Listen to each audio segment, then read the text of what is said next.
지금 지난주에 이어서 지금 동일한 본문을 나누고 있는데요. 우리가 이렇게 디모데후서 3장 16절로 17절을 더욱 집중적으로 보게 된 이유가 뭔가요?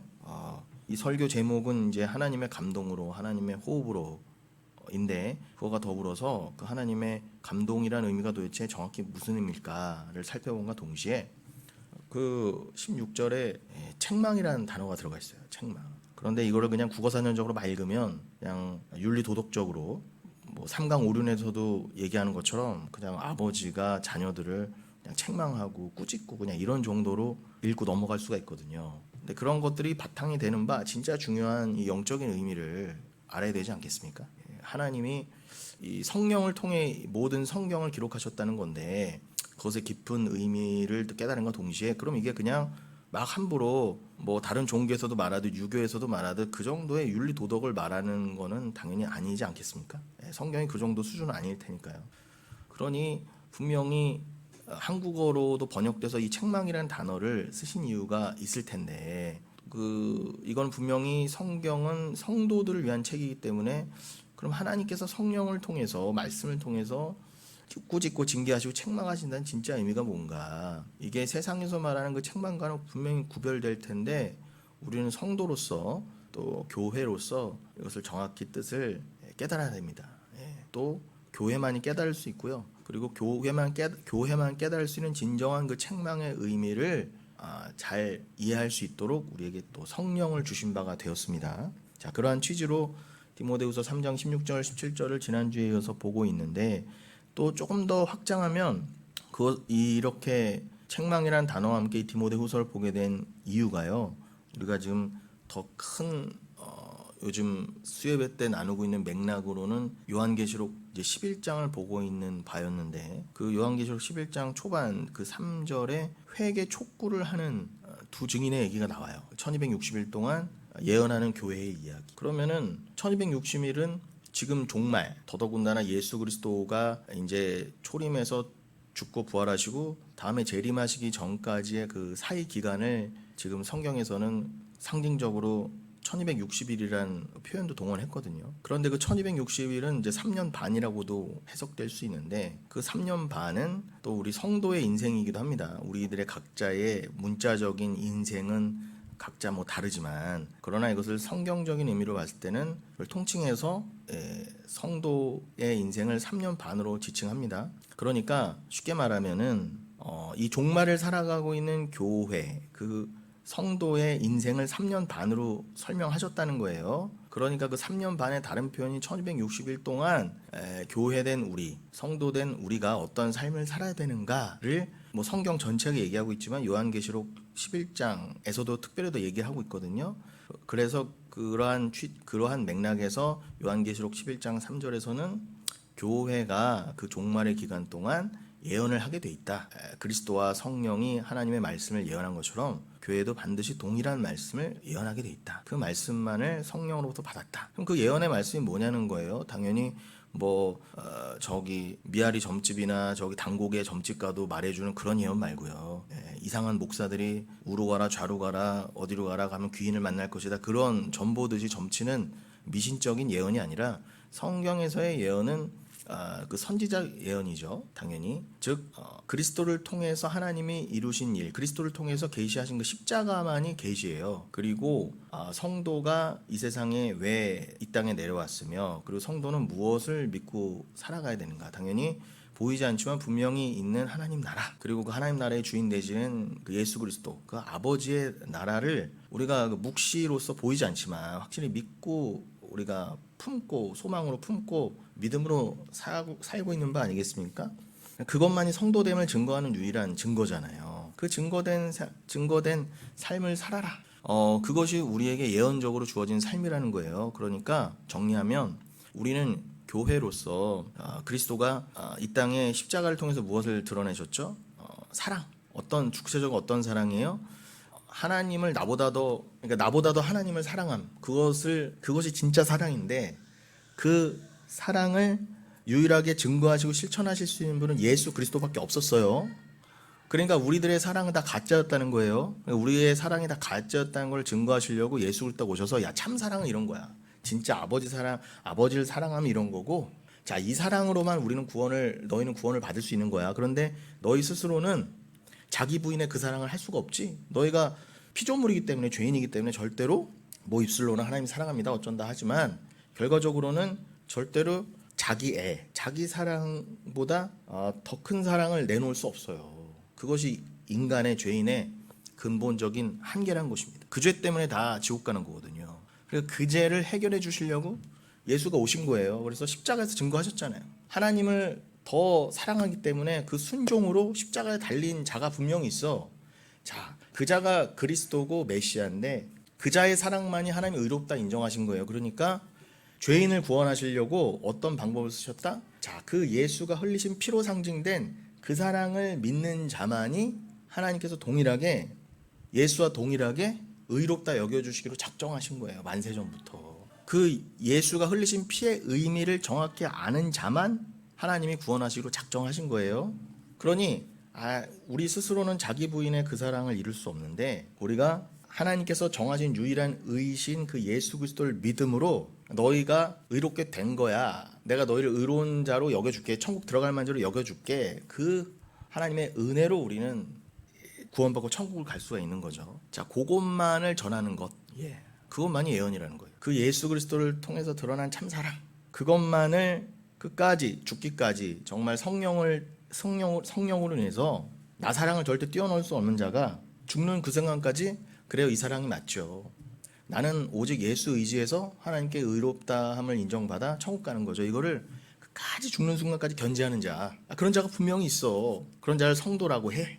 그럼 그런 자가 죽기 직전까지 그 믿음으로 살면서 믿음만을 전할 거 아니겠습니까? 입술로, 삶으로. 그게 바로 예언적인 삶이라는 것이고, 그리고 우리는 연약하지만 하나님께서 우리가 반드시 성도된 자라면은 그 삶을 끝까지 견디고 이겨서 분명히 완성하게 하신다예요. 그래서 나는 수시로 육을 입고 있기 때문에 내 자기 사랑을 뛰어넘을 수 없고 하나님을 나보다 더 사랑할 수 없고 아무리 뭐 하나님 믿습니다, 하나님 사랑합니다, 하나님 나라 있습니다 하더라도 문제가 조금만 닥쳐도 하나님 나라 온데간데 없고 그저 내 문제에 갇히고 이 땅에서의 사로잡히는 나에서 벗어날 수가 없는데, 이 땅의 문제에서 나 스스로 벗어날 수가 없는데, 나는 분명히 이 땅을 위해 살지 않습니다 해놓고 나는 이 땅에 발붙이고 살지만 나는 골로새서 1장이나 빌립보서 3장 말씀처럼 나는 하나님 나라 시민입니다 라를 믿는 믿음을 사는데도 수시로 나는 이 땅을 위해 살아요. 이 땅에 있는 나를 위해 산다고요. 수시로. 매주 교회도 가고 말씀 본다 하면서도 조금만 나한테 문제가 닥치고 내 유익에 걸린 문제가 되면 나는 그 어떤 누구보다도 이 세상 사람처럼 살아가는 거예요. 그러니 날 봐도 오호라 나는 공고한 자로다. 죄인 중에 괴수구나. 탄식이 나올 수밖에 없어요. 그런데 만세전에 이런 나를 구원하시기로 작정하셨다고? 이게 또 믿어지네요. 그 믿음의 삶을 살으라는 거예요. 수시로 우리 연약함이 격발되면 아닌 척하지 말고 그래요. 그래서 나는 예수를 믿을 수밖에 없죠. 이러니 예수가 날 위해 오셔서 피를 흘릴 수밖에 없었죠. 그리고 나는 조금만 문제가 닥쳐도 금방 하나님 나라는 뭐 언제 믿었나 온데간데 없고 이 눈에 보이는 이 세상을 위해서만 사는데 결국 그 나라는 분명히 있지만 나는 보이지도 않는데 어딜 향해서 가요. 스스로 절대 갈 수가 없거든요. 그러니까 하나님 꼭 붙들고 의지합니다. 나를 주신 믿음 그대로 성령이 나와 지금 동행하시니 내가 연약하더라도 꼭 나를 붙들고 그 나라로 날 입성시켜 주옵소서. 그냥 그 기도만 드리게 하는 거예요. 자, 그럼 내가 지금 믿는 바 이거를 전하는 삶을 살잖아요. 그게 바로 예언자의, 교회의 예언자적인 삶이라는 거예요. 그러면 그 내용이 뭐라고요? 나로서는 안 되지만 주님이 하실 겁니다. 이미 이루셨고 하나님 나라는 이미 있으며 나는 그 말씀 그대로 모든 믿음의 선진들이 내가 이미 저 천국에 있는데 여기에 잠깐 내려왔다가 그 은혜를 깨닫고 내가 죄인됨을 깨닫고 왜 예수가 피를 흘릴 수밖에 없는가 깨닫고 다시 갑니다의 삶으로 나도 동화되어 있습니다. 나도 그 삶에 함께 들어가 있습니다. 나도 그 삶입니다. 그 삶에 연합되어 있습니다. 그러니 나는 무슨 예언만 할 수 있어요? 진짜 예언? 그 묵시적인 예언이요. 눈에 보이지 않지만 나는 하나님 나라를 믿고 그 나라 시민으로 살아갑니다. 모든 이 역사는 심판이고 멸망이지만 하나님 나라만이 굳게 설 것이며 그것을 이미 만세전에 작정하셨을 때 십자가로 이미 완성하셨고 증거하셨고 난 눈에 보이지 않지만 그 성령으로 인해서 그 하나님 나라가 온전하게 세상 끝날 다 심판이 끝나고 난 다음에 우주를 덮는 그 영광으로 누구나 목도할 수 있는 그 하나님 나라가 도래할 것입니다. 그리고 그것을 증거하고 그것만을 기록한 것이 성경입니다. 그래서 성경은 그리스도의 십자가와 예수 피와 하나님 나라로만 해석될 수 있습니다 라고 하는 그거요. 그게 바로 진짜 예언이라는 거예요. 그 예언의 삶을 살게 돼 있다예요. 교회라고 한다면, 성도라고 한다면. 오늘도 나는 연약하고 누구보다도 죄성이 깊어 보이지만 나한테 실망할수록 사도 바울의 고백처럼 나의 약함이 하나님의 강함이라 나로서는 할 수 없을 때 하나님이 하실 수 있는 것이죠 하고 하나님을 더 의지하게 된다면 그것이 말 그대로 합력하여 선이라는 겁니다. 자, 그럼 요 예언을 가지고 계시록 11장 3절에서 두 증인이 계속 전했다는 거예요. 우리의 모습이라는 거예요. 그게 계속 전했더니 이 땅에서 당연히 미움받고 장렬하게 순교하게 됩니다. 그럼 뭐 우리도 꼭 목 잘려야 된다는 얘기가 아니라 영적으로 우리는 목을 다 내놓고 그리스도로만 머리 삼게 되는 것이고, 그 문자적 순교가 가리키는 바 우리들의 완벽한 자기 부인을 상징하는구나. 우리는 이 땅에서 죽고 죽어 우리들의 육신이 죽는 그 순간 우리들의 자아가 완전히 죽고 하나님의 그 결심과 작정대로 하나님과 온전히 합일되어서 우리는 영생을 살게 되는구나를 우리는 모든 성경, 특별히 요 수예배의 맥락 가운데서는 그 계시록 11장을 통해서 확인하고 있던 바, 그러니 제가 아까 초반에 말씀드린 대로 그들의 그 두 증인으로 상징되고 설명된 교회는 뭐만을 전한다고요? 요게 바로 예언이야. 그러니 회개하라. 들을 귀 있는 자는 들어라. 하나님이 교회에게는 반드시 들을 귀를 주셨다. 그러니 이 땅에서 구원받기로 작정된 자는 이 전하는 선포하는 말씀에 반드시 마음이 책망받고 마음이 그렇지 내가 정말 죄인이구나 라는 것이 이렇게 찔림을 받아 그 회개 촉구에 응하게 돼 있다는 거예요. 세상은요, 제가 지금 전하는 설교도 회개 촉구의 설교잖아요. 근데 전혀 찔림을 안 당한다고요. 더더군다나 뭐 개척교회 조그만 교회 목사의 뭐 유명하지도 않은 이 회개 촉구에 그 계시록 11장에 그 두 증인이 아무리 선포해도 아무도 안 들은 것처럼 누구 하나 귀를 기울이지 않는다고요. 큰 교회 목사의 말이면은 뭐 엉뚱한 말이라도 다 들을진 몰라도, 그러나 뭐 교회가 크고 작고 유명하고 안 하고의 문제가 아니라 중요한 것의 본질은요, 제가 지금 전해드린 그것이 전달됐을 때 진짜 성도는 반응하게 돼 있다는 거예요. 아, 그래, 내가 이 땅에 살지만 그것을 못 깨닫고 수시로 묻히는 게 바로 죄구나. 그게 연약함이구나. 그래서 전하는 자가 누구든 그 말씀이 바르다고 한다면 거기에 귀를 기울이게 되고 마음이 뜨거워지고, 그래 내가 이렇게 살면 안 되지라고, 단순히 내가 윤리 도덕적으로 착하게 살아야지 문제가 아니라 내가 정말 하나님 나라를 구하는 삶을 살고 있는가, 난 정말 하나님 나라를 믿고 있는가, 그 예수 그리스도가 정말 나를 위해 오신 분이시고 나는 정말 그분의 피를 의지하고 있는 자가 맞는가, 이거에 자꾸 수시로 고민하게 되거든요. 그 회개 촉구의 마음이 방망이질 당하게 돼 있거든요.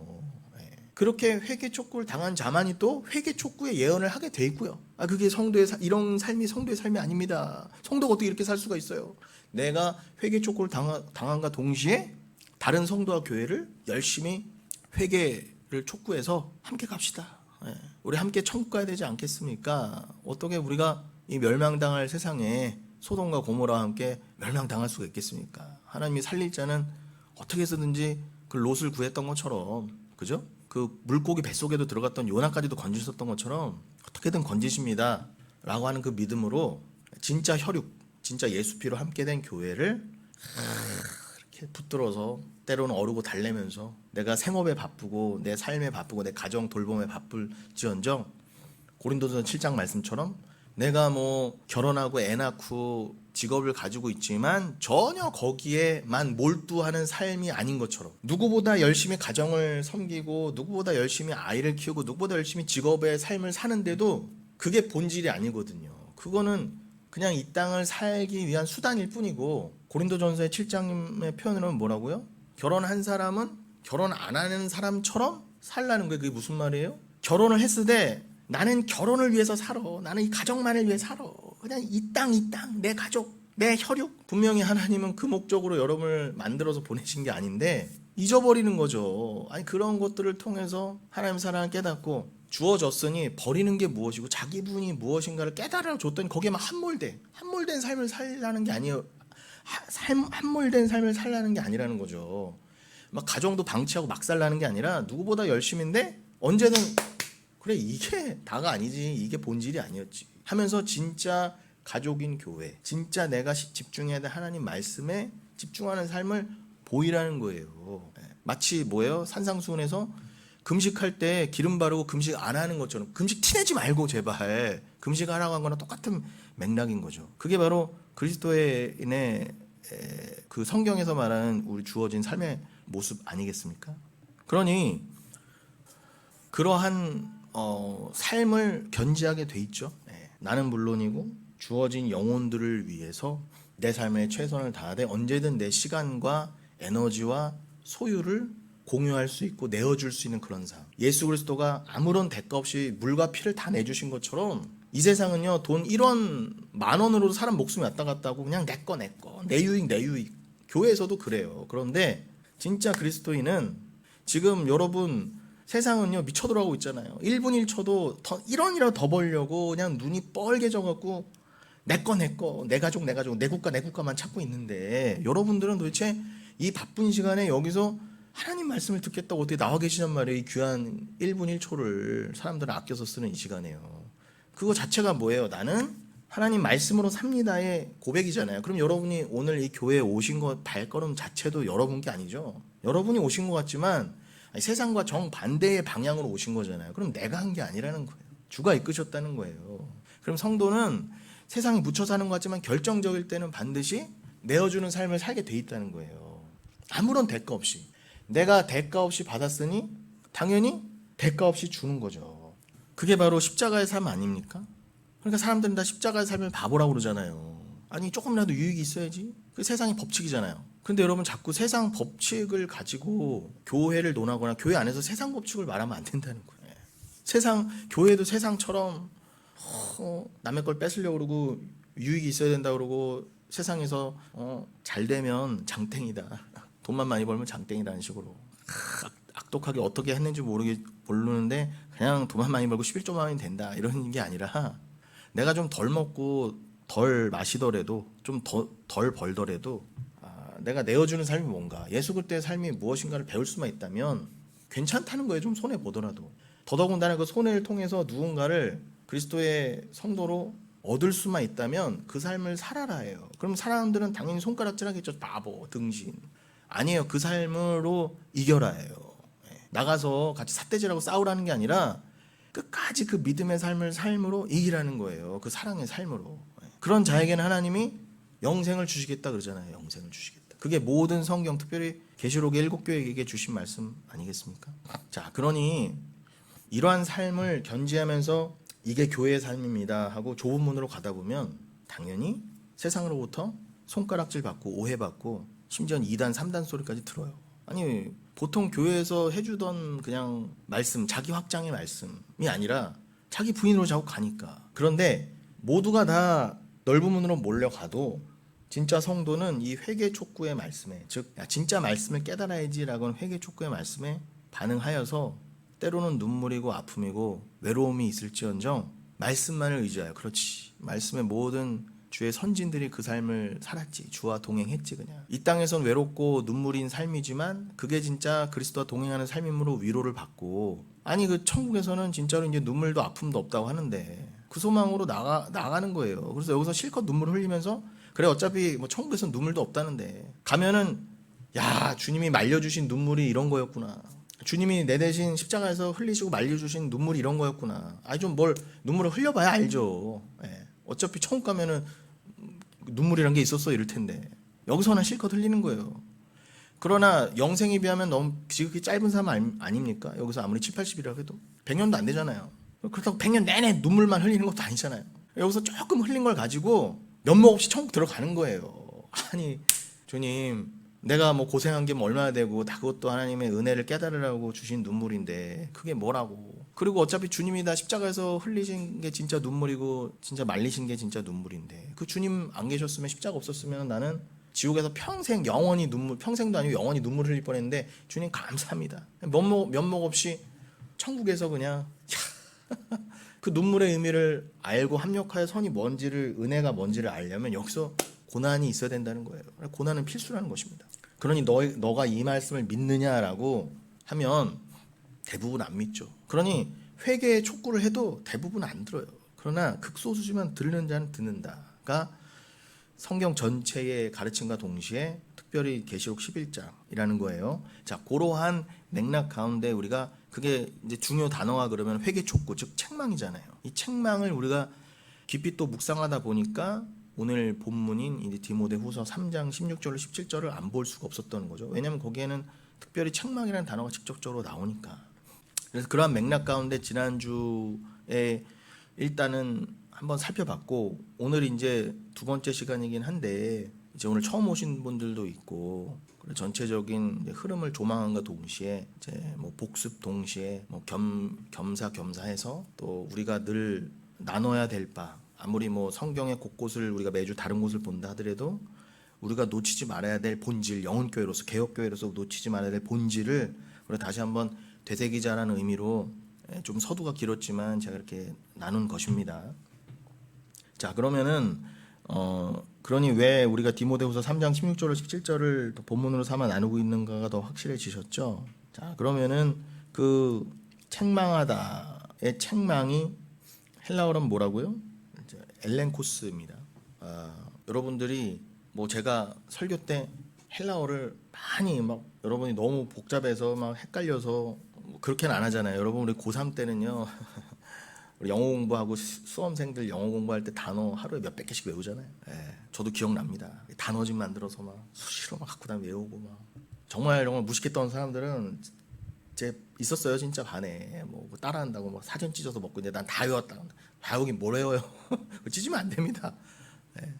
전 나중에 일본어 볼 때도 이제 마음을 편하게 먹고 내가 한 단어는 최소 100번 본다 그러고 봤어요. 늘 사전을. 요즘은 뭐 이제 종이 사전도 없지만 그때 수험생 애들은 최소 하루에 뭐 몇백 개, 1000개씩 보잖아요. 제가 그렇게까지는 여러분에게 제시를 안 하잖아요. 그러니까 중요한 단어 위주로 또 원어 위주, 원형 위주로만 말씀드리잖아요. 그러니까 이 정도는 꼭 아셔야 되는데 뭐 아무리 어르신이든 또 어린아이든 자꾸 듣다 보면은 또 반복하면은 당연히 귀에 들어와 있어요. 이게 학습의 효과 아닙니까? 우리 교회 같은 경우는 이 엘렌 코스는 몇 번 했었어요. 지난 시간은 했는데 오늘 또 복습 겸 또 하는 겁니다.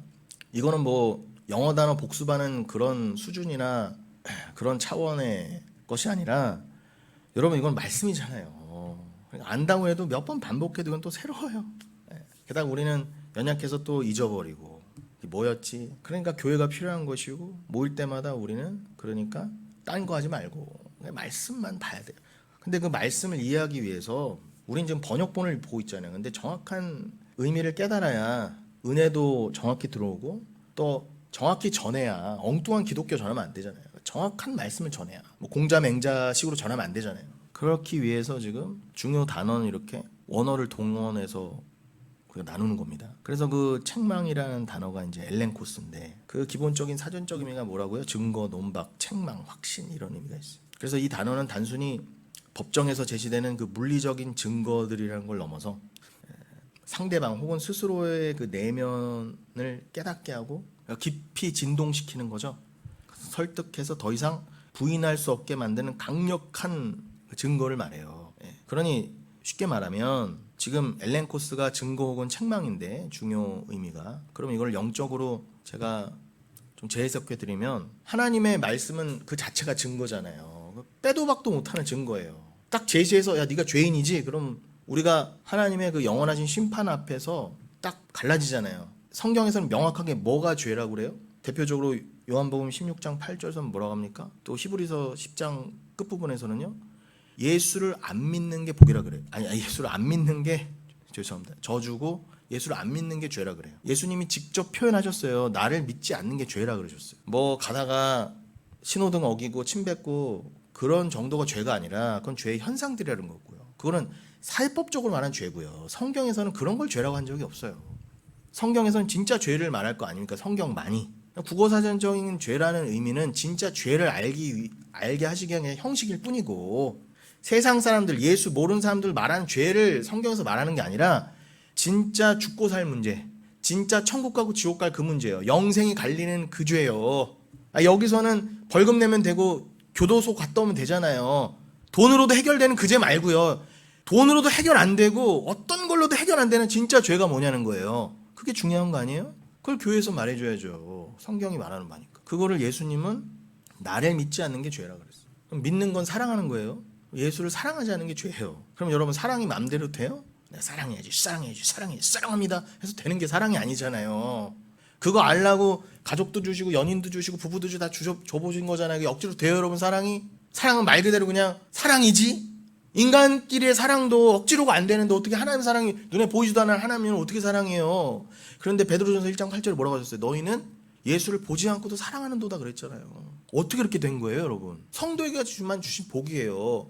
예수를 베드로처럼 눈으로 안 봤는데도 베드로보다 더 사랑하게 됐어요. 성령 받은 자에게 특권이라는 거예요. 성령 받게 돼서 어떻게 해요? 예수를 사랑하게 되는데 그것도 막무가내로 사랑이 아니라 어떻게 해요? 논리적으로 이성적으로도 이해가 된 거예요. 어떻게 해요? 깨달으신 게 뭐예요?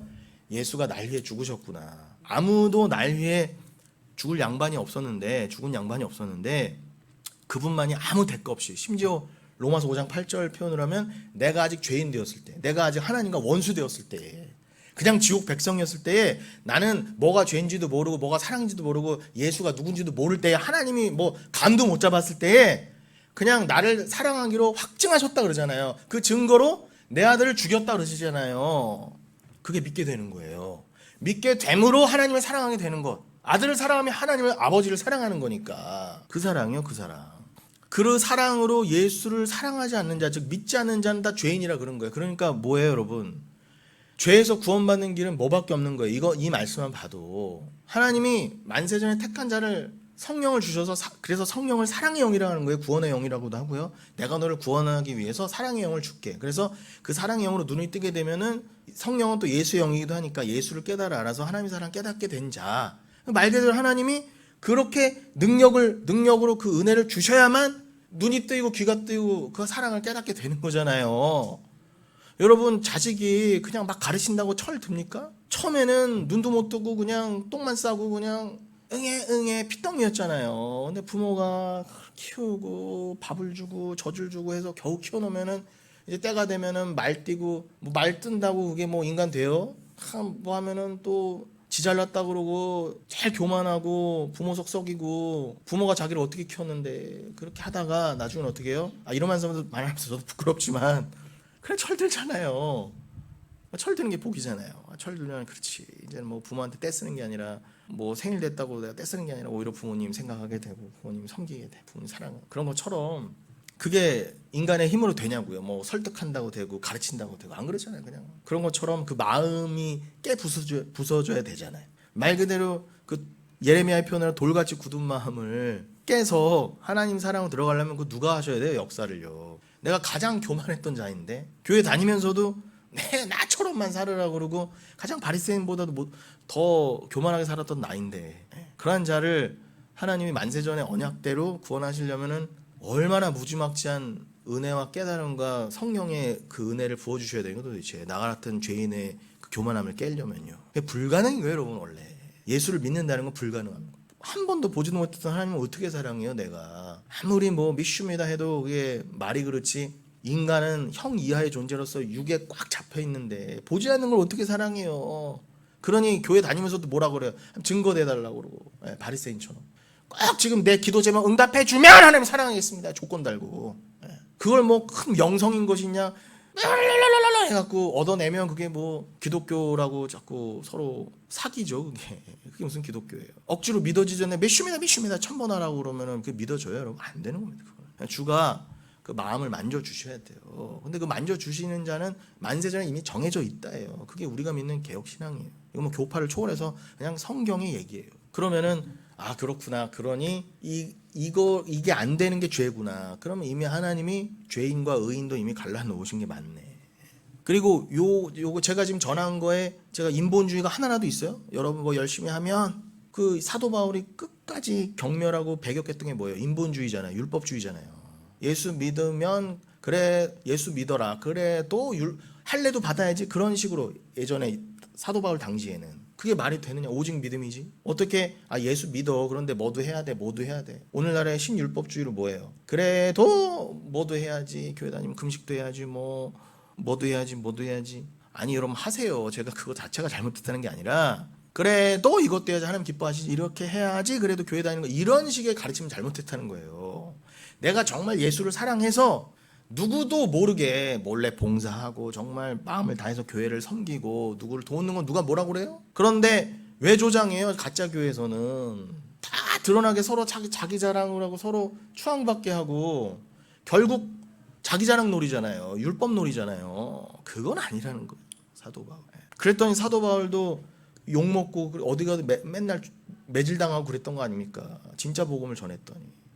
그러니 이런 거. 그러니까 사도 바울이 골로새서에서 분명히 얘기했습니다. 2장에서 누가 너희로 하여금 율법 지킴이나 월삭이나 이런 거 예배를 뭐 드리는 율법 지킴, 뭐 제사를 드렸느냐, 오늘날 치면은 뭐 11조 했느냐, 뭐 주일 성수 했느냐, 예를 들면 뭐 봉사 했느냐, 뭐 금식 했느냐, 뭐 송구영신 했느냐, 이런 걸로 그런 걸로 규율을 만들어서 너희를 착잡는 자겠냐? 반드시 배격하라 그러잖아요. 오직 본질은 몸통은 그리스도고 나머지는 다 그림자다. 그가 오셔서 다 이루셨는데 어디에 또 율법의 행위를 갖다 붙이느냐? 본질이 있으면, 진짜 사랑이 있으면 그것은 내가 해야지 뭐 억지로 함이 아니라 그것은 주를 사랑함으로 자연스럽게 나오는 것을 말해야지, 뭐 주객이 전도되는 거잖아요. 예수 사랑이 아니라 뭐 그냥 우리의 삶이 드러나고 뭐 교회를 더 운영하고 인간의 목적이 드러나잖아요. 그건 아니라는 거예요. 그건 아니라. 그런데 그때나 지금이나 제가 지금 이 말씀 왜 드려요? 예수가 진짜 죄는 나를 믿지 아니합니다. 동시에 그 예수를 안 믿는 뭐예요? 예수를 사랑하지 않는 것. 그 사랑하지 않는 게 뭐예요?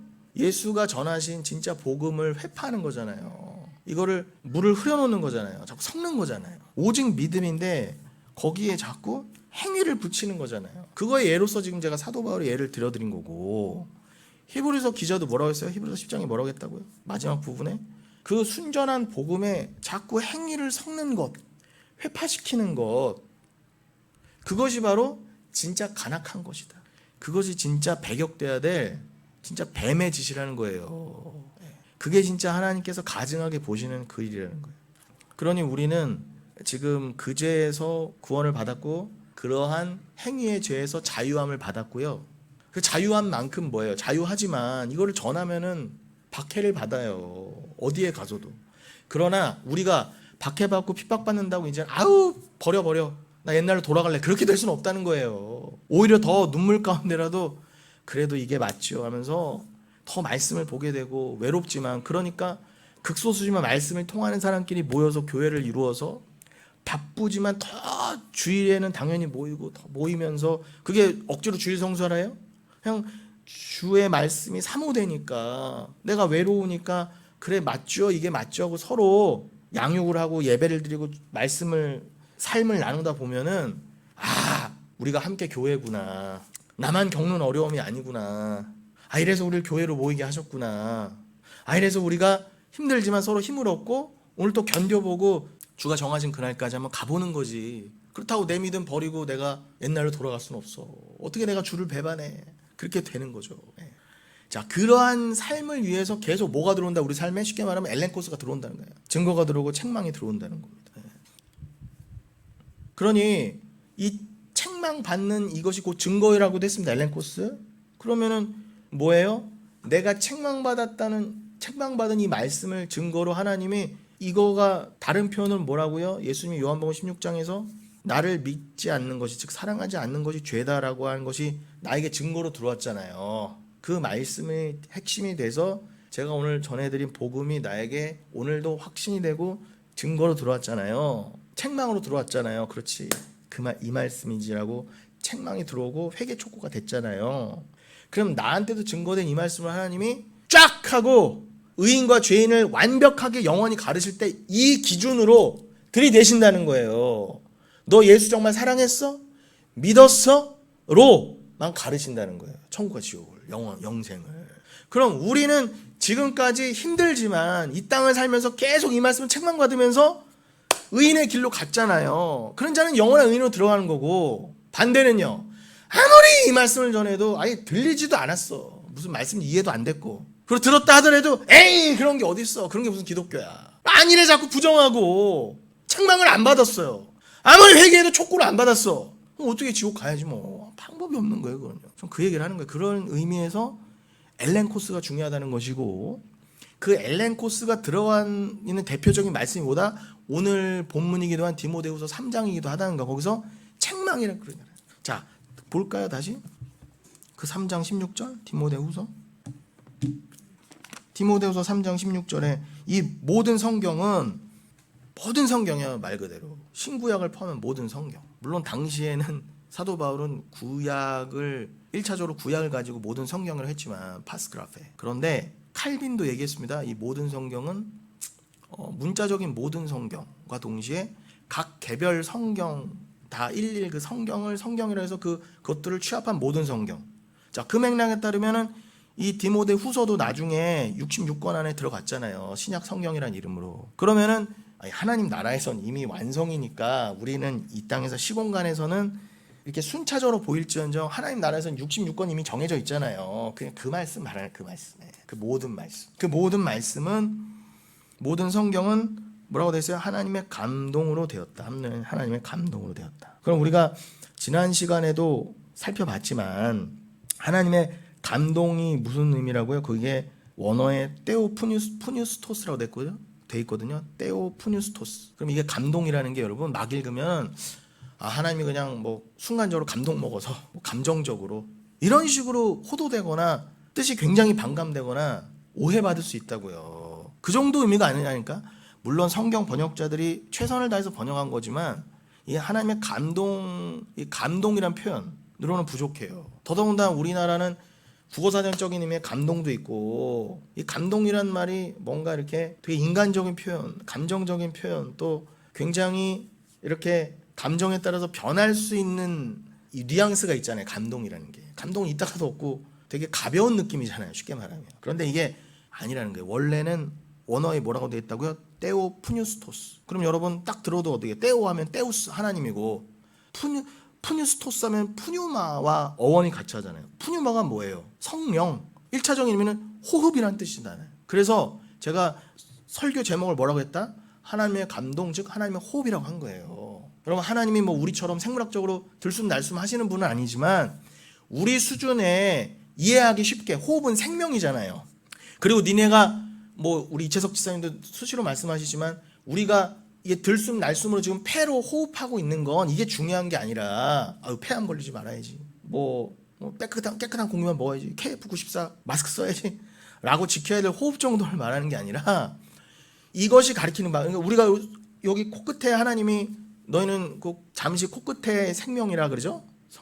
저기 성경에서도 요거 하나님이 2분만 딱 막아놓으셔도 우린 다 죽어요. 꼭 이렇게 들숨날숨이 있어야 된다. 그만큼 우리는 인생이 코끝에 걸려있고 연약하다는 증거이기도 한가 동시에 이건 정말 생명이구나 알 수 있잖아요. 호흡이. 그러면 그 호흡이 가리키는 바 이건 그림자고 본질은 뭐냐 진짜 호흡. 그건 말씀이라는 거예요. 그건 성령이라는 거예요. 그래서 그만큼 호흡이 중요한 생명이라는 의미를 갖고 있으니까 하나님이 뭐예요?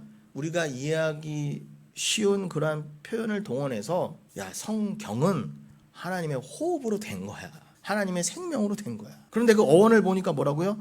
테오 푸뉴스토스. 그 푸뉴스토스는 푸뉴마를 포함하는 말이죠. 그러니까 하나님의 호흡으로 됐다는 거는 이거는 하나님의 성령으로 된 거구나라는 의미예요. 그럼 하나님의 감동으로 됐다는 게 무슨 의미인지 대박 아시겠죠? 이건 하나님의 호흡으로, 하나님의 성령으로, 하나님의 영으로 된 거구나. 이거는 정말 성경은 그냥 책이 아니구나. 대번에 알 수가 있잖아요. 그러한과 동시에 뭐래요? 그렇게 하나님의 모든 성경은 하나님의 감동으로 된 것으로 교훈과 책망과 뭐 다른 것들은 지금 일일이 다 단어별로 설명을 할 수가 있겠지만 그러려면 시간도 너무 걸리고 오늘은 집중하는 바가 이제 책망이니까 시간상 또 책망만 보면 뭐예요? 책망이란 부분 그거 분명히 교훈과 책망이라고 돼 있죠.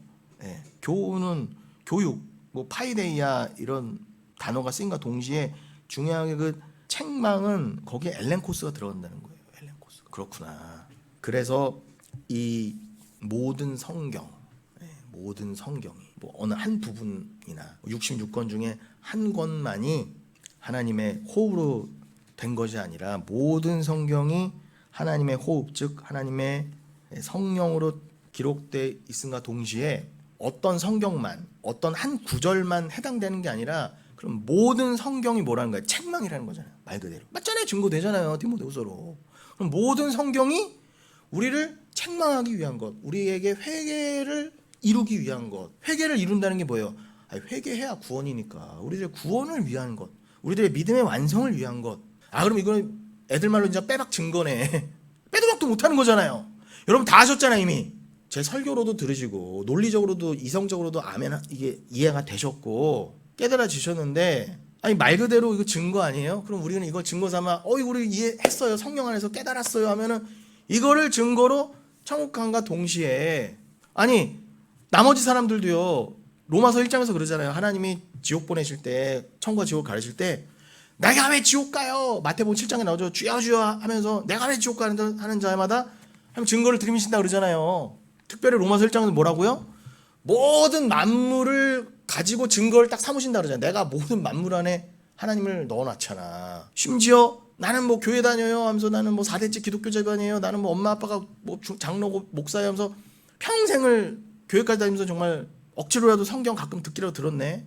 못 깨달은 거잖아요. 그걸 가지고 증거 삼으신다는 거예요. 그래? 너 심지어 전봉준 목사 설교 귀등 이렇게 흘려라 들었네. 너 귀등으로 들었잖아. 이렇게 되는 거예요.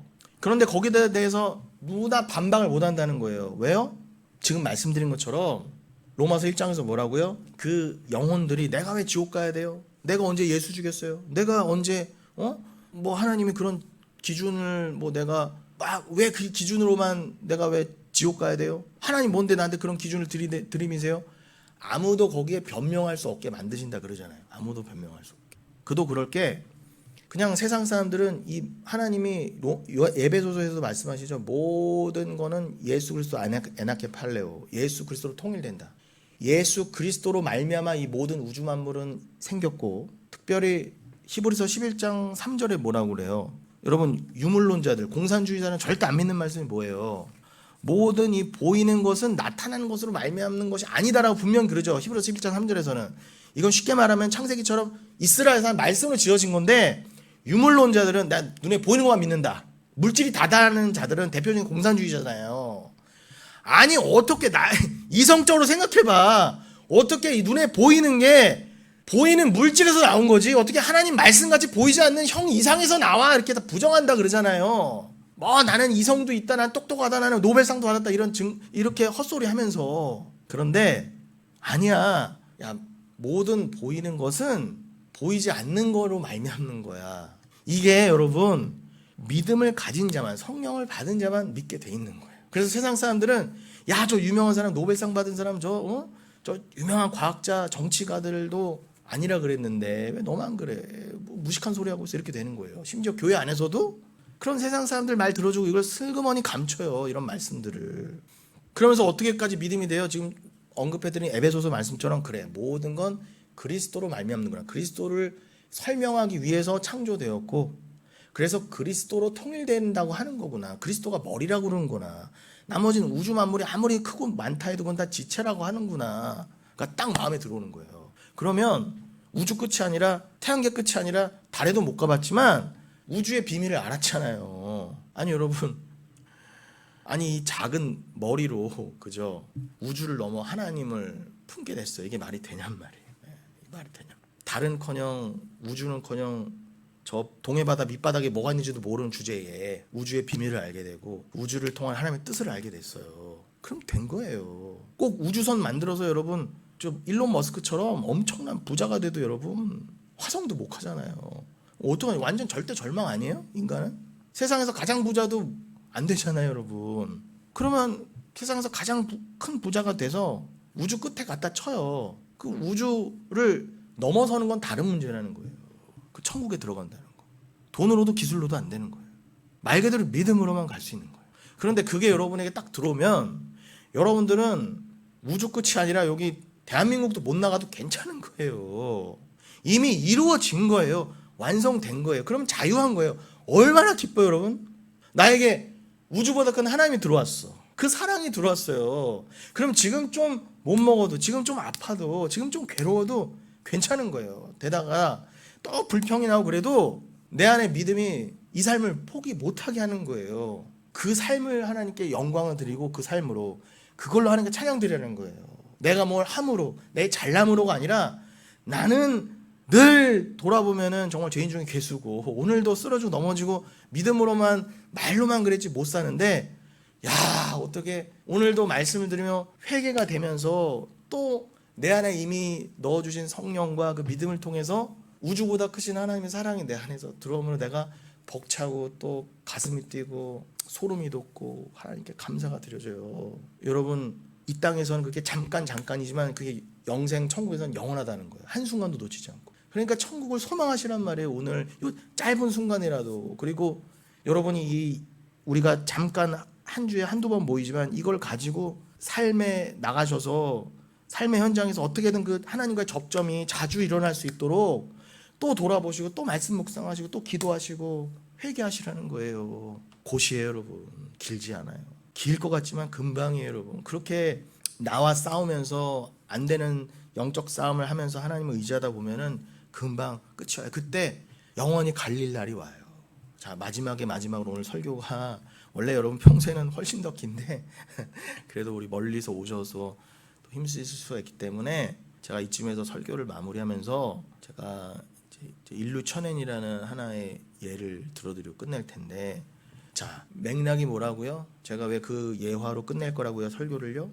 여러분 세상 어떤 똑똑한 사람도요 막 불평하고 내가 왜 지옥 가야 해야 돼요 하더라도 하나님의 그 말씀과 그 심판의 그 예수 앞에서는 맞네요 하고 다 영생이 갈라질 수밖에 없어요. 그런데 그 증거를요 그것도 엘렌코스죠. 그 증거를 온 우주 안에 여러분 우주가 이렇게 광대하고 끝이 없는 것처럼 광대한데 아니, 지구 안에서만도 이렇게 증거가 차고 넘치는데 온 우주를 통해서 증거하셨다는 거예요. 예수 믿어라. 예수가 곧 하나님이시다. 하나님 곧 사랑이시니까 예수가 곧 사랑이다. 여러분 어떠한 천재도 아무리 성경을 골백 번 읽어도 하나님은 사랑이시라를 몰랐어. 하나님은 사랑이시라고 분명히 나왔는데 하나님 알려주세요. 하나님 뭐예요? 하나님 모르겠다 하고 다 죽은 거예요. 인생은 헛되다 그러고 뭘 가져보고 맛있는 걸 먹어보고 아무리 오래 살아보고 다 이뤄보고 부를 이뤄봐도 아 하고 가는 거예요. 근데 분명히 성경에서는 하나님은 사랑이시라 예수는 하나님이시라 분명히 나왔는데 이게 믿음이 없으니까 성령이 없으니까 심지어 그 천재들이 골백 번 성경을 읽어도 안 되는 거예요. 그래서 헛된 가운데다 지옥 간데 그 지옥문 앞에서 어떻게 해요? 안 들어갈래요 하더라도 다 단말마의 비명으로 뭐예요? 우아이 오라 나야 오히려 나는 저주받은 자로다 하고 들어간다는 거예요. 그 성경에서 화로다 화했을진저가 그거라고 그랬잖아요. 우아이 단말마의 비명인 거예요. 나 지금 지옥 들어갔는데 끌려 들어갔는데 나 어떡하면 좋아하고 아무도 그냥 소망 없이 붙잡을 거 없이 속절없이 들어간다는 거예요. 그게 예수님이 너희들 끝날에 화했을진저 그 말씀의 뜻인 거예요. 그럼 여러분 답은 나왔죠. 우리 인생에서 진짜 중요한 건 본질은 삶의 의미는 다른 거 없어요. 뭐 얼마나 많이 이루었느냐 가져봤느냐 뭐 애를 많이 낳아봤느냐 국가 발전에 초석을 놨느냐 뭐 나라를 구해봤냐 그것도 귀하죠. 그런데 중요한 건 그건 이 땅의 기준이라는 거예요. 그걸 가지고 하나님께 들이밀 수는 없다는 거예요.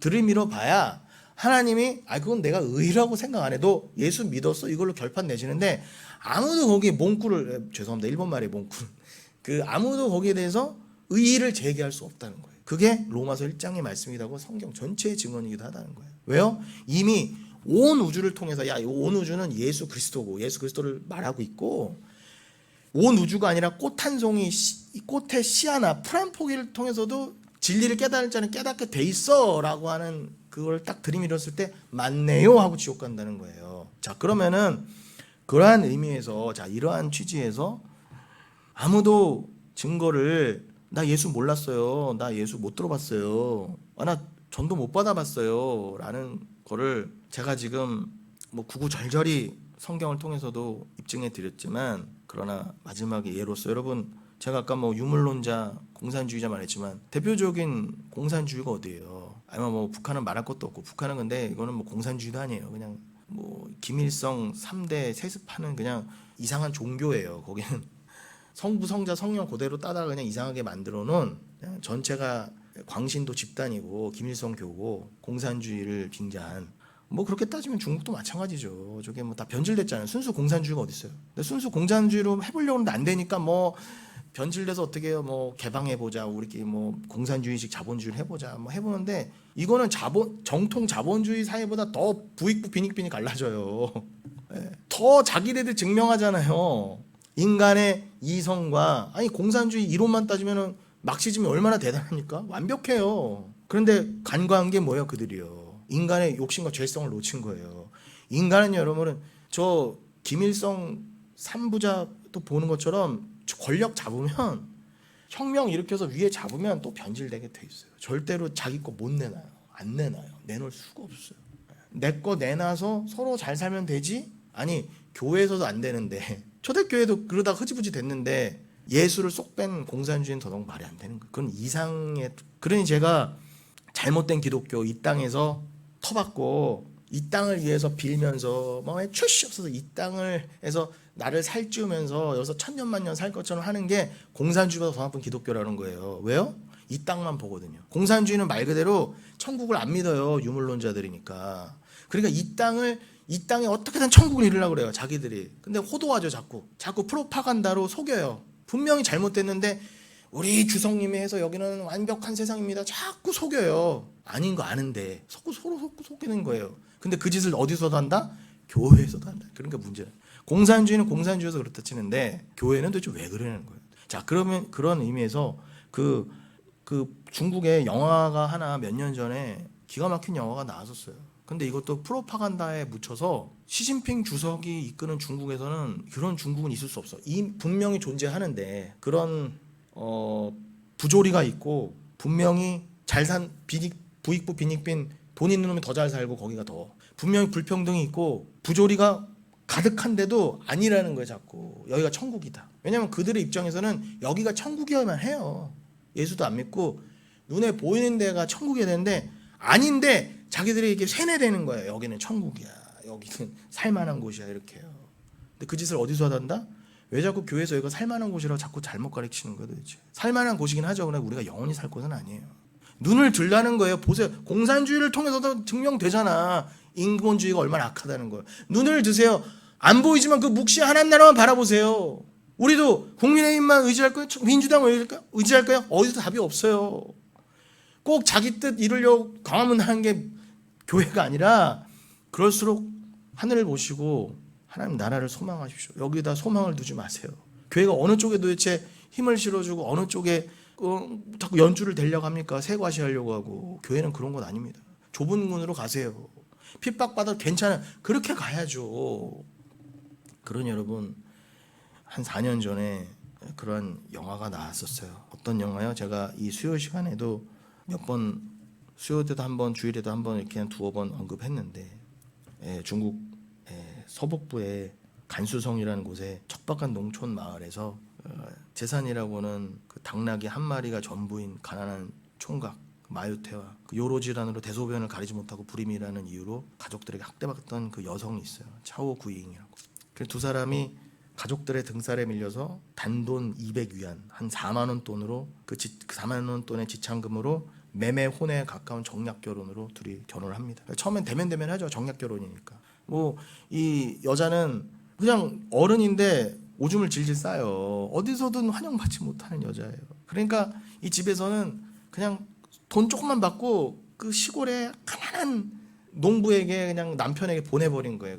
그냥 남편도 그냥 어차피 자기 결혼 못하니까 또 주변 등살에 그냥 얻은 거예요, 신부를. 그런데 이 신랑이 신부를 극진히 보살피면서 이 신부의 마음이 열립니다. 두 사람이 서로 상처를 싹 보듬어요. 그래서 그 말도 안 되는 오두막집 같은 데를 척박한 환경 속에서 살면서 둘이 척박한 곳에서 그래도 농사 지으면서 이게 그래도 행복이지 하고 자기들의 천국을 이루면서 삽니다. 그러니 여러분 여기서도 진리가 나오잖아요. 천국은요, 여러분, 나 사랑하는 신랑과 있는 게 천국이에요. 뭐 환경의 문제가 아니라 천국은 여러분 거기 가면 내가 뭐 대단한 내가 먹고 싶은 거 다 있고 살고 싶은 거 막 의리의리한 집 그런 의미가 아니라 내 사랑하는 남편이 있는 곳이 천국이에요. 제가 이런 걸 왜 말씀드려요? 지금 시간이 이렇게 지나가는데도 여러분 중국에서도 다른 데도 아니야. 중국에서도 영화라는 걸 통해서도 진리를 보여줘요. 그러니까 나중에 딴 말 할 수가 없다는 거예요. 제 말은요. 근데 믿음을 가진 자는 뭘 봐도 풀 한 포기를 봐도 영화 한 편을 봐도 진리가 보여요. 이미 증거가 다 나와 있다니까. 아니 딱 봐도 이건 예수와 우리 얘기잖아요. 성경은 다 해서 하나님과 그 신부 예수 그리스도와 교회 얘기밖에 없어요. 그 남자 여자 얘기, 연합의 얘기밖에는요. 그래서 여기서도 부부 만들어서 결혼해 보라고 한 거예요. 결혼해서 잘 먹고 잘 살아라가 아니라, 천국 가면 어차피 남녀가 없대잖아요. 여기서만 지지고 볶더라도 여기서만 결혼이 있는 거예요. 근데 대부분은 완벽한 결혼이 없잖아요. 여러분 그렇게 검은 머리 파뿌려질 때까지 그렇게 그냥 그 사랑이 이렇게 유지가 되던가요? 아닌 걸 알면서 여기서는 그렇게 죽고 못 사는 사랑도 영원하지가 않구나를 배우시면 돼요. 거기에 목매시라는 게 아니라 그 연약한 사랑을 통해 진짜 신랑이신 그리스도와의 연합을 소망하시고 믿으시면 된다는 거예요. 그런 용도로 결혼도 하고 부부 생활도 해야 되는 거지 거기에 매이면 안 된다는 거예요, 제 말은요. 그런데 지금 이 영화에서도 말하잖아요. 그 지고지순한 사랑 가운데 근데 뭐예요? 비극이 찾아와요. 그 신부가 갑작스러운 사고로 죽어요. 그 남겨진 신랑이 있는 빚 다 갚고, 그 바보가지고 호구처럼 쌓아놓은 빚이 있어요. 그것도 묵묵히 일해서 다 갚고 삶을 아름답게 정리하고 아내의 곁으로 스스로 갑니다. 왜냐하면 이 땅에선 사랑이 없거든요. 그럼 의미가 없다는 거예요. 아니 목사님 왜 자살한 얘기를 해요? 제가 지금 자살이 맞다 틀리다 그 얘기하는 게 아니라 저는 그 본질을 보라는 거예요. 여기에 사랑이 없으면 여러분 그건 소망이 없는 거예요. 여러분 여기에 이 땅에 아무리 좋은 게 있고 뭐 좋은 차가 있고 좋은 아파트가 있어도 삶의 의미를 잃어버리면, 여러분이 가장 사랑하는 존재 그 의미가 사라지면 여기는 아무리 진수성찬에 뭐가 있어도 아무 의미가 없는 거예요. 의미가 없어요. 내 사랑하는 존재 말씀 그리스도가 없으면 여기는 껍데기예요. 여러분이 아무리 다 가져도 여러분이 가장 사랑하는 존재를 하나씩만 떠올려 보세요. 그게 뭐 배우자가 됐건 자녀가 됐던 이 땅에 없다고 생각해 보세요. 무슨 의미가 있어요? 무슨 의미가 있어요? 대통령을 시켜준다고 해도 뭐 재벌을 시켜준다고 해도 무슨 의미가 있냐 말이에요. 근데 여러분은 정말로 진짜 의미를 위해서 사시냐 말이에요. 그걸 품고. 조용필 오빠도 오늘 무슨 사랑 어떤 사랑하고 왔나 하고 묻잖아요. 오늘 그리고 어제라는 노래를 통해서. 오늘 우리가 찾는 것은 무엇인가? 여러분 찾고 계십니까? 조용필도 묻잖아요. 그 불교 신자도 묻잖아요. 근데 기독교인은 왜 고민을 안 하는 거예요? 불교 신자도 노래를 통해서 진리를 말하잖아요. 편린이지만 너 진짜 사랑 찾고 있어? 너 어떤 사랑하고 왔어? 너 정말 구해야 될 거 구했어? 근데 그걸 하나님이, 조용필 오빠가 묻는 게 아니라 하나님이 물으신다는 거예요. 보좌 앞에서. 그때 나 이 사랑하다 왔어요. 나 예수 사랑하다 왔어요. 나 그리스도만 붙잡고 왔어요. 아니면 다 끝난다는 거예요. 어떡하실 거예요? 어떡하실 거예요? 그럼 이 말씀에 가슴이 부딪히면 회개가 들어가고 있는 거예요. 책망이. 그런데 99.99%가 죄송하지만 여기에 책망 안 받아요. 조용필 노래 골백 번도 더 부르고 뭐 흥얼흥얼 거려도 의미를 모르면 그게 무슨 소용이 있습니까? 그게 한 번을 듣고 불러도 제대로 알아야지. 그러면 이 영화를 마무리하면 그런 것처럼, 여러분 지금 시간상 그냥 영화 얘기도 여기서 마무리할게요. 여러분 한번 이거를, 더 무서운 건 뭐냐면 이거를 시진핑 주석 정부가 막아버렸어요. 왜 막았다? 제가 이 영화 얘기는 다음에 또 할 수도 있고 여기 제가 던져드렸으니까 뭐 하다못해 유튜브나 구글로 찾아보세요. 시진핑 주석이 이 영화를 왜 막았다? 프로파간다에 반하거든요. 우리 중국에는 그런 시골 없어. 너무 찢어지게 가난하고 막 비리가 넘쳐나고 시골에도 막 아각아각거리는 그런 모습이, 야 우리 중국은 천국이야 이런 걸 지금 선전했는데, 그래서 시진핑이 영원히 해먹어야 되는데 이런 게 자꾸 드러나면 어떻게 해요? 반란이 일어나니까 잠재워야 될 거 아닙니까? 봉기를. 그러니까 이거 영화 딱 개봉하자마자 입소문 타서 뭐 큰 돈 들이는 것도 아닌데 너무 가슴을 후벼 파니까 뭘 모르는 사람들도 이 영화에 뭐가 있다고 자꾸 보게 되니까 이 공산당 입장에서는 그냥 겉모습만 보이는 거예요. 이거 우리 중국의 그림자를 드러냈다. 나쁜 영화다. 나쁜 영화는 뭐 나쁜 영화예요. 저는 인간의 민낯을 드러내서 죄악을 드러내고 하나님의 은혜를 부여잡는 게 진짜 선한 것이지 왜 다 덮어요? 왜? 근데 그 짓을 누구도 하고 있다? 오늘날 교회도 그 짓을 하고 있다. 그냥 덮으래 무조건. 안 아픈 척, 부자인 척. 아니에요 여러분. 그건 공산당보다도 못한 거예요. 여러분 우리는 아무리 가리려고 해도요 하나님 앞에 다 드러나게 돼 있어요. 하나님은 이 한낱 영화를 통해서도 공산당 정부가 아무리 막아도 한국에 있는 저도 알잖아요. 이걸 통해서 말씀을 더 깨닫게 되고, 그렇지, 사랑이지. 그리스도가 진짜 사랑이지. 그렇지. 아무리 누군가 막는다 해도 하나님은 좁은 문을 통해서 진리를 반드시 흘려 보내시지. 그러니 누가 감히 이 하나님의 역사 앞에서 아니라고, 난 몰랐다고, 그런 거 난 모른다고, 말이 안 된다는 거예요. 우린 하다못해 조용필 씨 노래라도 들었잖아요. 알잖아요. 그래서 여러분, 온 우주가, 지구만이 아니라 시진핑만이 아니라 조용필만이 아니라 온 우주가 그리스도를 말하고 있어요.